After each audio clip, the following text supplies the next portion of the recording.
ஒரு காட்டில் மீன் அப்படிங்கிற குருவி வாழ்ந்து வந்தது. அந்த மீனுக்குருவி 2 முட்டை போட்டிருந்தது. கொஞ்ச நாள்லையே முட்டையில் இருந்து 2 குழந்தைங்களும் வெளியே வந்தாங்க. பையன் பேர் ஜக்கு, பொண்ணு பேர் குக்கு.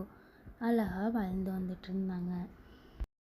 மீனுக்குருவி குழந்தைங்கள்ட்ட இப்படி சொல்லிச்சு: ஜக்கு, குக்கு, 2 பேரும் வீட்டில் பத்திரமா இருங்க, நான் போய் உணவு தேடிட்டு வரேன் அப்படின்னு சொல்லிட்டு மீனுக்குருவி உணவு தேட போயிருச்சு. மீனுக்குருவி உணவு தேடிட்டு வந்துட்டு குழந்தைங்கள்ட்ட இப்படி சொல்லுச்சு: பசங்களா, இன்னைக்கு பழங்கள் எதுவும் கிடைக்கல, தானியங்கள் மட்டும்தான் இருந்தது, இந்த சாப்பிடுங்க அப்படின்னு சொல்லிட்டு பசங்க சாப்பிட்டதுக்கப்புறம் மீனுக்குருவியும் சாப்பிட்டுட்டு இருக்குது. இப்படியே சில நாட்களும் போச்சு. குழந்தைங்க 2 பேரும் பெருசாகி ஸ்கூலுக்கு போக ஆரம்பிச்சிட்டாங்க. மீனுக்குருவி உணவு தேடிட்டு வீட்டுக்கு வருது. குக்கு, ஜக்கு, இந்தாங்க, உங்களுக்கு பிடிச்ச மாம்பழம் கொண்டு வந்திருக்கேன், சாப்பிடுங்க 2 பேரும் அப்படின்னு சொல்லிட்டு மீனுக்குருவி மாம்பழத்தை குழந்தைங்களுக்கு கொடுத்துச்சு.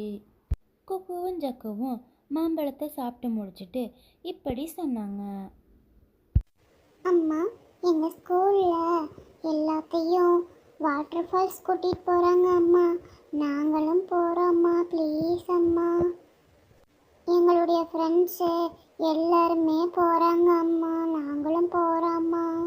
வேண்டாண்டா கண்ணா, குக்கு, ஜக்கு 2 பேரையும் அடுத்த டைம் கண்டிப்பாக டூர் கூட்டிகிட்டு போகிறேன், சரியா? அடுத்த நாள் பொழுது விடிஞ்சதும் மீனுக்குருவி உணவு தேட காட்டுக்கு போயிருச்சு. குக்கு, வீட்டில் ரொம்ப போர் அடிக்குது குக்கு. நம்ம அம்மா வர்றதுக்குள்ள பக்கத்தில் உள்ள ஆற்றங்கரைக்கு போயிட்டு வரலாம் குக்கு.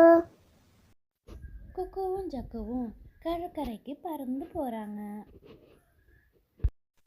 ஐயா, ஜாலி ஜாலி, ஐயா, ஐயா, எவ்வளோ அழகா இருக்கு, ஜாலி. இப்படி குக்குவும் ஜக்குவும் ஆற்றங்கரை ஓரத்தில் சந்தோஷமாக விளையாண்டுட்டு இருந்தாங்க. அதே காட்டில் காலுக்காகவும் கோரிக்காகவும் வாழ்ந்து வந்தாங்க. இந்த காகங்களோட வேலை என்ன அப்படின்னா, இந்த காட்டின் தலைவியான மகிக்கழுகிட்ட ஒவ்வொரு சிட்டுக்குருவியும் பிடிச்சிட்டு போய் கொடுக்கறது தான் இதுங்களோட வேலையே. அன்னைக்குன்னு பார்த்து ஒரு சிட்டுக்குருவி கூட கிடைக்காதனால காட்டையே வலை வீசி தேடிட்டு இருக்காங்க. அப்படியே காலுக்காகவும் கோரிக்காகவும் ஆற்றங்கரை ஓரமாக போகிறாங்க.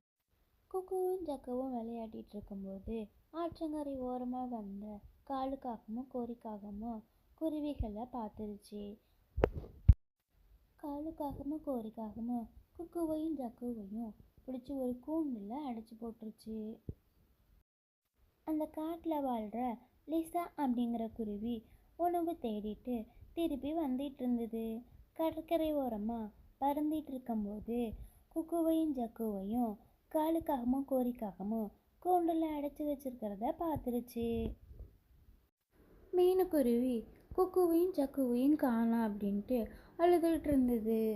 லிசா குருவி இப்படி சொல்லுச்சு: மீனாக்கா, மீனாக்கா, உங்கள் குக்குவையும் ஜக்குவையும் அந்த காலுக்காகவும் கோரிக்காகவும் கடற்கரை ஓரமாக கூண்டில் அடைச்சி வச்சிருக்கிறத பார்த்தேன், சீக்கிரம் போய் அவங்கள காப்பாற்றுங்க, இல்லைன்னா அந்த மகிக்கல்லுகிட்ட கொண்டு போய் காகங்கள் கொடுத்துரும், சீக்கிரம் போங்க மீனாக்கா.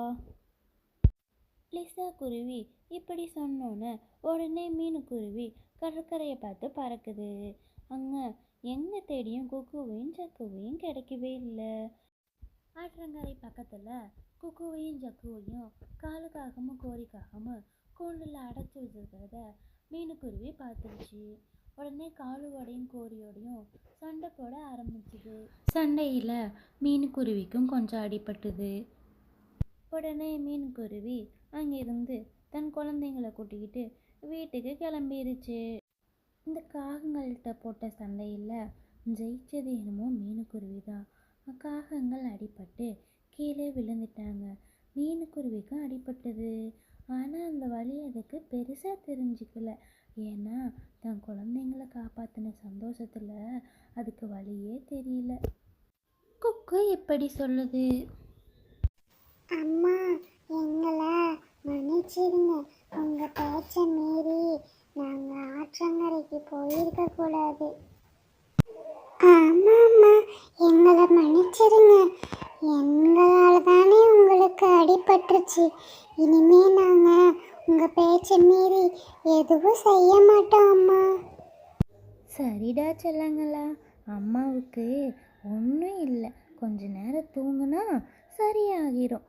நீங்கள் கவலைப்படாதீங்க, உங்கள் வார்த்தையே எனக்கு போதுண்டா செல்லங்களா, போய் தூங்குங்க அப்படின்னு சொல்லிட்டு மீனுக்குருவியும் நம்ம குழந்தைகளே செஞ்ச தப்ப உணர்ந்துட்டாங்க அப்படிங்கிற நிம்மதியில் தூங்க போயிருச்சு. மீனுக்குருவி தூங்க போனாலும் அதுக்கு தூக்கமே வரல. அந்த காகங்கள்கிட்ட இருந்து தன் குழந்தைய காப்பாற்றிட்டோம் அப்படிங்கிற சந்தோஷம் ஒரு பக்கம் இருந்தாலும், எங்கிருந்து நமக்கு இவ்வளோ வலிமை வந்துச்சு, எப்படி இவ்வளோ தைரியம் வந்துச்சு அப்படின்னு நினச்சி ஆச்சரியப்பட்டுச்சு. இதுதாங்க ஒரு தாயின் அன்புக்கு முன்னாடி எந்த சக்தியாலும் ஜெயிக்க முடியாது என்பது. ஹாய் ஃப்ரெண்ட்ஸ், இது மாதிரி மாரல் ஸ்டோரிஸ் பிடிச்சிருந்ததுன்னா என்னோடய சேனலை லைக் பண்ணுங்கள், ஷேர் பண்ணுங்கள், சப்ஸ்கிரைப் பண்ணுங்கள். தேங்க்யூ ஃபார் வாட்சிங்.